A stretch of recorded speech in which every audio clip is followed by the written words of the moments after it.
बिस्मिल्लाहिर्रहमानिर्रहीम। मैं हूं मोहम्मद आसिफ चौधरी और हमारे इनकम टैक्स ऑर्डिनेंस 2001 पे जो लेक्चर की सीरीज़ चल रही हैं, इसमें हम chapter 3 tax on taxable income पे डिवीज़न 4 टैक्स अकाउंटिंग में पहुंच आए हैं। जो अकाउंटिंग के स्टूडेंट हैं और टैक्सेशन के स्टूडेंट हैं कि किस तरह से टैक्स से डिफरेंट थोड़ा सा करना है अकाउंटिंग को, बाकी स्टैंडर्ड्स अकाउंटिंग के क्या कहते हैं और टैक्सेशन में क्या कहते हैं। तो इसमें हम सेक्शन 32 है जिसमें मेथड्स ऑफ अकाउंटिंग पढ़ेंगे कि मेथड्स ऑफ अकाउंटिंग के बारे में ये पढ़ा जाएगा कि जैसे कि हम अकाउंटिंग स्टैंडर्ड में अकाउंटिंग हमारा केस होता है एक्रूवल बेस अकाउंटिंग होती है कि जब हम सेल कर देते हैं, सेल को बुक कर लेते हैं तो उसमें रिसीवेबल को बुक कर लेते हैं। ऐसे ही जब परचेज़ हम कर लेते हैं तो चाहे हमने कैश नहीं दिया होता तो परचेजेज और पेएबल जो है उसको बुक कर लेते हैं।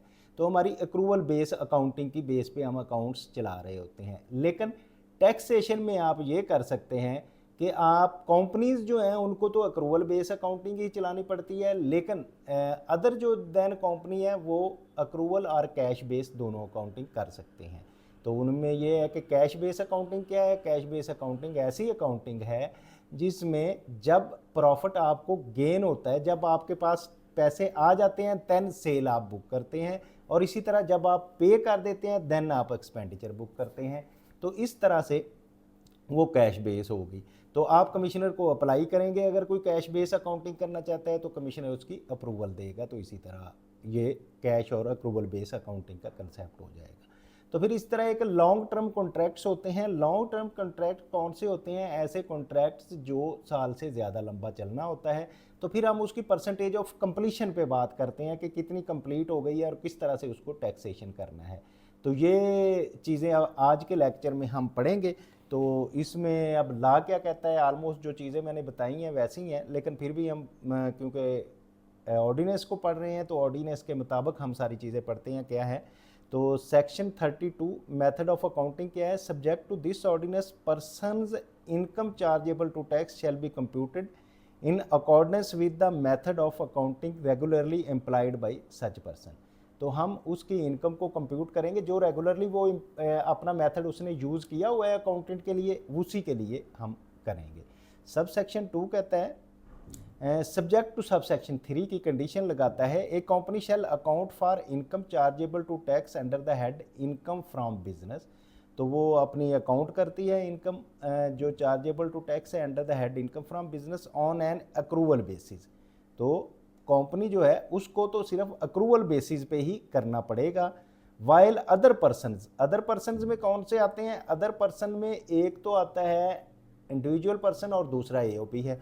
अब इंडिविजुअल और एओपी जो है may account for such income cash और अक्रूवल, उन दोनों में से कोई भी कर सकती है, कैश भी कर सकती है, अक्रूवल कर सकती है, लेकिन कंपनी जो है वो अक्रूवल बेस अकाउंटिंग ही करेगी। सब सेक्शन 3 है बोर्ड में prescribed that any class or a person shall account for the income chargeable to tax under the head income from business on cash or accrual basis।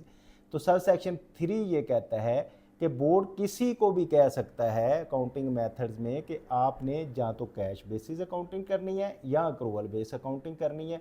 अब जब board ने prescribe कर दिया rule में तो फिर वो ही उसको करनी पड़ेगी, इसलिए सब सेक्शन 2 में ये कंडीशन लगाई गई थी। इसी तरह सब सेक्शन 4 है a person may apply in writing for the change of person's method of accounting to the commissioner। कि कमिश्नर को कोई पर्सन एप्लीकेशन दे सकता है कि जी मैं अपना मेथड चेंज करना चाहता हूँ, मैं कैश में हूँ तो मैं अक्रूवल जाना चाहता हूँ, अक्रूवल में हूँ तो कैश में जाना चाहता हूँ। By order in writing approve such an application but only satisfy that the change is necessary to clarify reflect the person income chargeable to tax under the head of income from business. तो उसको वो order में मिल जाएगा उसको, लेकिन जो उसमें mention होगा बाकायदा से कि वो जो करना चाह रहा है, कैश करना चाह रहा है या अक्रूवल करना चाह रहा है। सब सेक्शन 5 है a person's method of accounting has change the person shall make adjustment to item of income deduction और क्रेडिट और any other item affected by the change so that no item omitted and no item taken into account more than once। कि जब उसको change कर दिया जाएगा, मतलब cash से अक्रूवल कर दिया जाता है, तो वो फिर पर्सन अपनी उसमें एडजस्टमेंट करेगा, इस तरह से एडजस्टमेंट करेगा कि कोई आइटम मिस ना हो जाए या कोई डबल ना हो जाए, डबल टैक्सेशन ना हो या टैक्स पे ना हो। तो इस तरह से वो अपनी एडजस्टमेंट एंट्रीज करेगा regarding income, deduction, credit and other things के। सब सेक्शन 33 है, सॉरी सेक्शन 33 है कैश बेस अकाउंटिंग के। कैश बेस अकाउंटिंग कौन सी होती है? A person accounting for the income chargeable to tax under the head income from business on cash basis shall derive income when it is received, यानी कि जो income drive की गई है जब वो रिसीव कर ली गई है, एंड शेल इनकर expenditure when it is paid, और एक्सपेंडिचर जब हुए तब हुए गिनेंगे जब हमने पे कर दिए, अदरवाइज हमने परचेजेस कर ली अभी पे नहीं किए तो उसमें कैश बेस में हम ये नहीं लिखेंगे कि ये एक्सपेंडिचर हमारा हुआ है। इसी तरह सेल हमारी हो गई है, अगर क्रेडिट सेल है और हमें पैसे जब तक नहीं आते तो हम नहीं लिखेंगे कि हमारी सेल हुई है, तो इसको कैश बेस कहते हैं। और एक्रूवल बेस अकाउंटिंग जो नॉर्मली अकाउंट्स में हम पढ़ते हैं और जैसे हमारा रूटीन में चल रहा होता है वो एक्रूवल बेस अकाउंटिंग होती है कि उस अकाउंटिंग में जब कोई ट्रांजैक्शन होती है तो उसको हम नोट कर लेते हैं।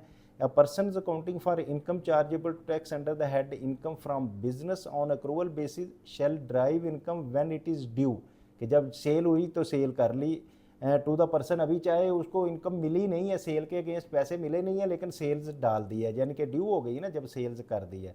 टू द पर्सन एन इनकर expenditure when it is payable by the person, कि जब पेएबल और रिसीवेबल का कंसेप्ट अभी है वो आ जाता है तो उसमें वो हमारा cash base sorry accrual base accounting होगी।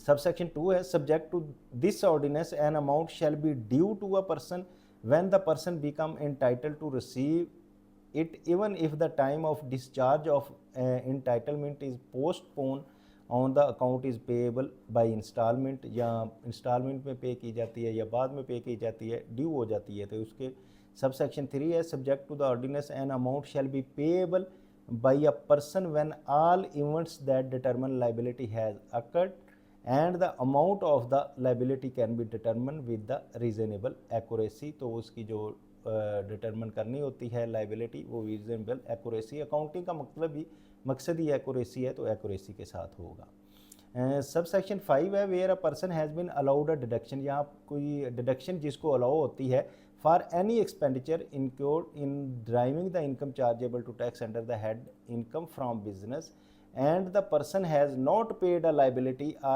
partially part of the liability to which the deduction related within 3 years of the end of the tax year which deduction was allowed, the unpaid amount of the liability shall be chargeable to tax under the head income from tax। तो अगर deduction ले ली है लेकिन वो पे नहीं की तो 3 साल के अंदर, तो फिर उसको वो इनकम उसकी चार्जेबल टू टैक्स होगी in the first tax year following the end of the 3 years, जो पहले साल की है तो तीसरे साल में वो टैक्स ईयर हो जाएगी जब तीसरा साल एंड होगा। इसी तरह where person has allowed a deduction, जहाँ अलाउड थी in respect of trading liability and such person has derive any benefit in respect of such trading liability, के जहाँ उसको ट्रेडिंग लाइबिलिटी में अलाउड था डिडक्शन लेकिन उसने उसमें से बेनिफिट लिया, the value of such benefit shall be chargeable to tax, तो वो बेनिफिट जो है टैक्स चार्जेबल होगा under the head income from business for the tax year in which such benefit received, जिसमें उसने बेनिफिट वो रिसीव किया होगा। सब सेक्शन 6 है where an unpaid liability is chargeable to tax, जहाँ कोई अनपेड लाइबिलिटी थी उसको चार्जेबल टू टैक्स किया as a result of the application of sub section 5 and the person subsequently pay the liability or part of the liability, the person shall be allowed a deduction for the amount paid in the tax year in which the payment is made, तो जिस साल में pay की जाएगी उस साल में उसको अलाउड होगी। सेक्शन 35 है स्टॉक इन ट्रेड के। स्टॉक इन ट्रेड जो है उसको हमने किस तरह से करना है यूज़, तो स्टॉक इन ट्रेड में हमारे पास CGS निकालते हैं, कॉस्ट ऑफ गुड सोल्ड, तो वही जो है स्टॉक इन ट्रेड में कॉस्ट ऑफ गुड सोल्ड हम जैसे निकालते हैं कि हम कहते हैं कि ओपनिंग बैलेंस क्या है, ओपनिंग बैलेंस में हमने जितनी उस साल में परचेजेस की वो हम ऐड करते हैं, तो उसमें से माइनस हम क्लोजिंग स्टॉक निकाल देते हैं। तो इस तरह कास्ट ऑफ गुड सोल्ड जो होते हैं वो हमारा एक्सपेंस उसमें ट्रीट करते हैं।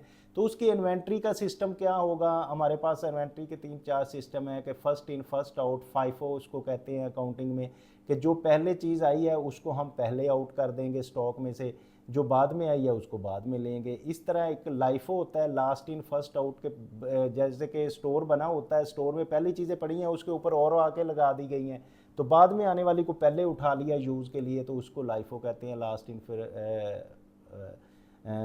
इन फर्स्ट आउट। और फिर बाज़ औक़ात वेटेड एवरेज एक सिस्टम होता है कि जिसमें सारों की एवरेज निकाल ली जाती है और उसके मुताबिक यूज़ की जाती है। तो ये था तो इसका कंसेप्ट, लेकिन इसका लॉ क्या कहता है उसके मुताबिक भी हम पढ़ लेते हैं।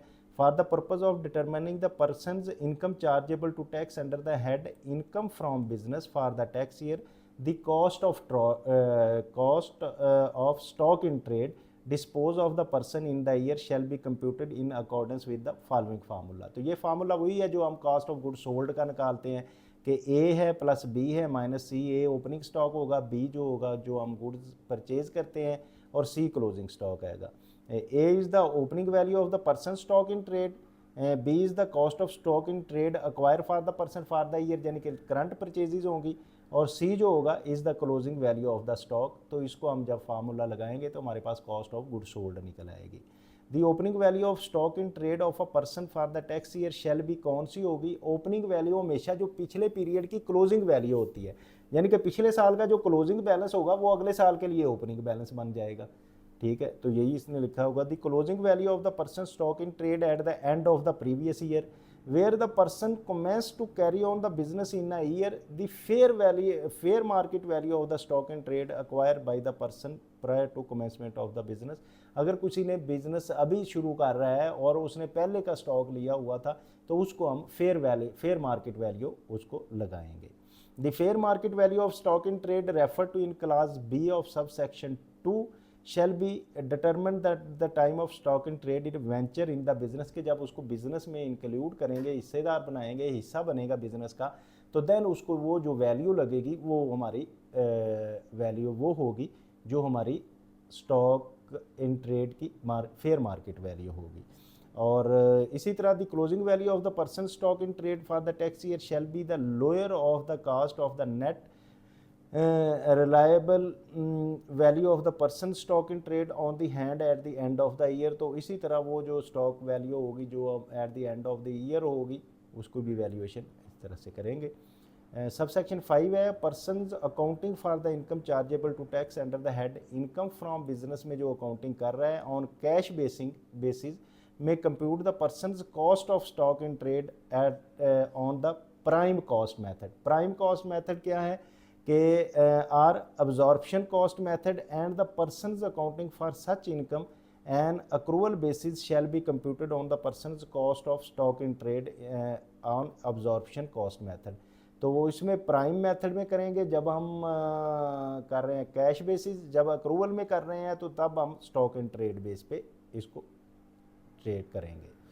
Where particular item of stock in trade are not readily identifiable, के जो कुछ आइटम्स बीच में रेडली आइडेंटिफाइएबल नहीं है स्टॉक इन ट्रेड में, ए पर्सन में account for that stock on the first in first out method, जो मैंने आपको बताया था कि फाइफो जो पहले आई थी पहले निकल गई, बाद में आई थी वो बाद में निकलेंगी। Or average cost method mean के सारी को एक ही कॉस्ट का एवरेज कर दें, जितनी है उनको ऐड करके उस पर डिवाइड कर दें। But once chosen a stock valuation method may be change only with the written permission of the commissioner, कि अगर आपने कोई चूज़ कर लिया है कि first in first out method किया है या last in first out method किया है या वेटेड एवरेज मेथड किया है, तो वो आपने कमिश्नर से अप्रूवल लेनी पड़ेगी अगर इसको चेंज करना है आपने। Computed for the cost of stock in trade absorption, अच्छा commissioner and the accordance with any condition that commissioner may impose, अगर कोई उस पर कमिश्नर इम्पोज करता है कि ये जो आपने कंडीशन लगानी है तो वो आपको करना पड़ेगा।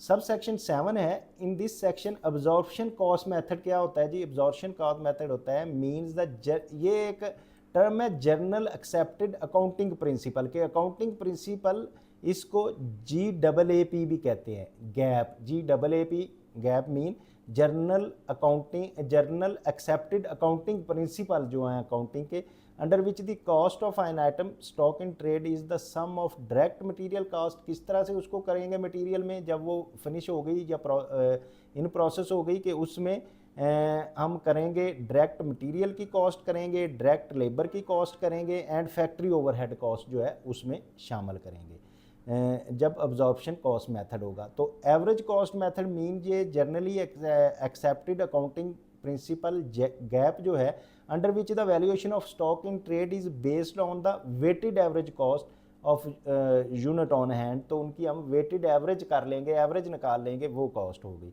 इसी तरह डायरेक्ट लेबर कॉस्ट क्या होती है, डायरेक्ट लेबर कॉस्ट जो होती है directly related to the manufacturing and production of the stock in trade. जो लेबर मैन्युफैक्चरिंग में शामिल होती है वो डायरेक्ट लेबर होती है। अगर काम आपका कोई एम्प्लॉई है, ऑफिस में काम कर रहा है या गेट कीपर है, तो वो उसमें शामिल नहीं होता। जो लेबर पे स्टॉक इन ट्रेड की लेबर में डायरेक्टली इन्वॉल्व होता है उसको डायरेक्ट लेबर कहते हैं। डायरेक्ट मटेरियल कॉस्ट कौन सी होती है, जो मटेरियल कन्वर्ट होना है, आगे आके उसका कुछ हिस्सा बन जाना है या उसको चेंज करना है या जिस पे वर्किंग हो रही है, वो डायरेक्ट मटेरियल होता है। इनडायरेक्ट मटेरियल कौन सा होता है कि जैसे कि वो जो मशीनें चल रही हैं उनको ल्यूब करना या उनकी वेयर एंड टेयर के लिए कुछ करेंगे, तो वो इनडायरेक्ट मटेरियल होगा। तो डायरेक्ट मटेरियल है जिससे, जैसे प्लास्टिक मोल्डिंग का है, प्लास्टिक की गुड्स जो हैं उनको जब हम दाना जो है उसको चेंज करके मोल्ड करके कोई चीज़ बनाएंगे तो वो दाना जो है वो डायरेक्ट मटेरियल है। Mean the cost of material that become an integral part of the stock in trade, कि जो स्टॉक इन ट्रेड का जिसने इंटीग्रल पार्ट बनना है, मैन्युफैक्चर्ड आर प्रोड्यूस होना है, or which are consumed in the manufacturing and products process के दौरान उसको कंज्यूम हम करते हैं। तो फैक्ट्री ओवरहेड कास्ट क्या होती है, फैक्ट्री ओवरहेड कास्ट जो है डायरेक्ट लेबर और डायरेक्ट मटेरियल के अलावा जो ओवरहेड लग रहे हैं, जैसे कि मैंने इनडायरेक्ट टैक्सेस आपको बताया, इनडायरेक्ट लेबर बताई, तो वो जो टोटल कास्ट मैन्युफैक्चरिंग कॉस्ट होती है उसको फैक्ट्री ओवरहेड कहते हैं। Mean the total cost of manufacturing or producing stock in trade other than direct labour and direct material जो होगी वो फैक्ट्री ओवरहेड कॉस्ट होगी। इसी तरह हमारे पास है first in first out method. क्या है, तो first in first out method mean generally accepted accounting principle GAAP जो है under which the valuation of stock in trade based on the assumption that stock is sold in order of its acquisition। के first in first out के जैसे जैसे हम acquire कर रहे हैं वैसे वैसे स्टॉक वो जो है वो सेल हो रहा है, यानी कि पहले आ रहा है तो पहले सेल हो रहा है, बाद में आने वाला बाद में सेल हो रहा है। इसको हम कहते हैं जो है first in first out method. और प्राइम कॉस्ट मेथड क्या है, means the generally accepted accounting principle under which the cost of stock in trade sum of the direct material cost, direct labour cost and variable factory overhead cost. Fix factory overhead cost इसमें नहीं आएंगे, सिर्फ जब production start होगी और उस वक्त जो वेरिएबल हो रहे होंगे, प्रोडक्शन के बढ़ने के साथ जो बढ़ रहे होंगे, वही वेरिएबल कॉस्ट जो है उसमें शामिल होगी। तो इसी तरह stock in trade mean anything produced, manufactured, purchased or otherwise acquired for the manufacturing, sale, exchange and any material or supply of the consume in the production of manufacturing process but not include the stock and shares।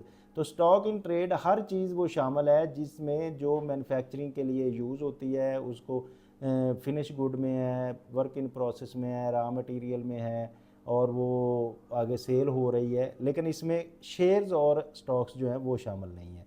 तो variable factory overhead cost तो मैंने आपको बता भी दी कि variable factory overhead cost जो ऐसी होगी which very directly with the change in volume of stock in trade and manufacture produce.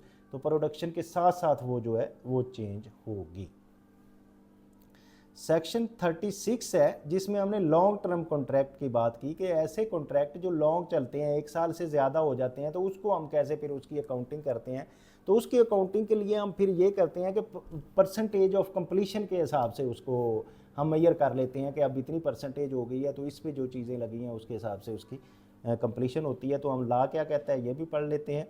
A person accounting for the income chargeable to tax under the head income from business on an accrual basis shall be computed in such an income arising from tax year under the long term contract on the basis of percentage of completion। यानी कि percentage of completion method से जितना जिस साल में जितना हो गया उतनी हम कहेंगे कि इतनी परसेंटेज इसकी कंप्लीट हो गई है।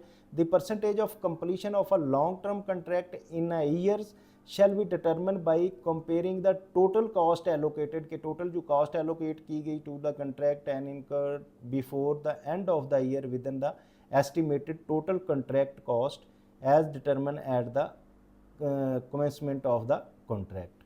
तो अब सब सेक्शन 3 क्या है, इस सेक्शन में हम बात करेंगे लॉन्ग टर्म कॉन्ट्रैक्ट्स की। तो लॉन्ग टर्म कॉन्ट्रैक्ट्स कौन से होते हैं? मेन कॉन्ट्रैक्ट फॉर मैन्युफैक्चरिंग के हो सकते हैं, फैक्ट्री के इंस्टॉलेशन के हो सकते हैं, और कंस्ट्रक्शन के हो सकते हैं, and relation to each performance related to services के हो सकते हैं, which is not completed within a tax year, जो कि एक टैक्स ईयर में कंप्लीट नहीं होंगे।